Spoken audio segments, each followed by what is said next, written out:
నిర్భాగ్యురాలు జయలలిత జీవితం చెప్పిన గుణపాఠం. వెళ్ళిపోయింది కానీ వెనుక వదిలిందేమిటి?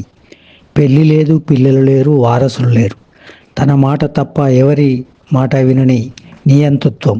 దురాశతో సంపాదించిన వేల కోట్ల ఎకరాల భూములు, ఇవన్నీ చివరికి ఆమెతో వెళ్ళయా? లేదు. ప్రజల సొమ్ముతో ప్రజా పథకాలు చేసింది కానీ తన సొంత ఆస్తి ఒక్క రూపాయి కూడా ప్రజలకు ఇవ్వలేదు. ఆమె సంపాదించిన ఆస్తులు సామ్రాజ్యం.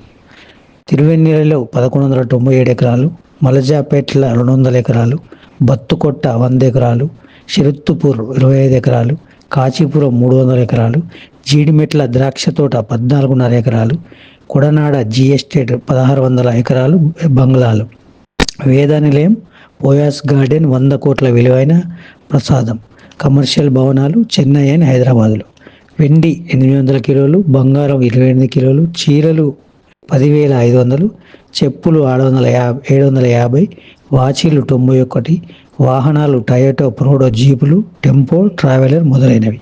బినామీ ఆస్తులు ఇందులో లేవు. ఇవన్నీ వదిలి చివరికి ఏమైంది? ఒక శవవాహనంలో ప్రయాణించి 6 అడుగుల పబ్లిక్ భూమిలో శాశ్వత స్థానం పొందింది. తనకున్న వేల ఎకరాలు వదిలి వెళ్ళిన జీవితం ఇప్పుడు ఒక గుర్తుగా మాత్రమే మిగిలింది. జీవిత పాఠం జయలలిత నుంచి మనకు. ప్రాణం ఉన్నప్పుడు మనం పెద్దవాళ్ళమని అనుకుంటాం, కానీ భగవంతుడు పిలిస్తే ఒక క్షణంలో అంతమవుతుంది.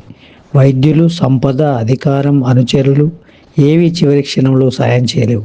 కనీసం తులసి తీర్థం గొంతులో పోనివ్వని పరిస్థితి జయలలిత వారసులు లేకున్నా ఒక చిరస్మరణీయ పాఠం అయిపోయింది. మనకు ఇచ్చిన సందేశం: అహంకారం, కక్ష, స్వార్థం వదిలేయాలి, మంచి మార్గంలో నడవాలి, ఎదుటివారికి కష్టం కలగకుండా జీవించాలి. చివరికి మనతో ఏది రాదు, మన మంచితనం మాత్రమే శాశ్వతం అనే ఉండాలి. మరుజన్మ నిజమై ఈ ఆస్తులన్నీ తిరిగి దక్కుతాయా అంటే కాదు. కొత్త జన్మలో కొత్త కథ మొదలవుతుంది. ఇది జయలలిత పాఠం. దీన్ని అందరూ గమనించుకొని మెలగాలి.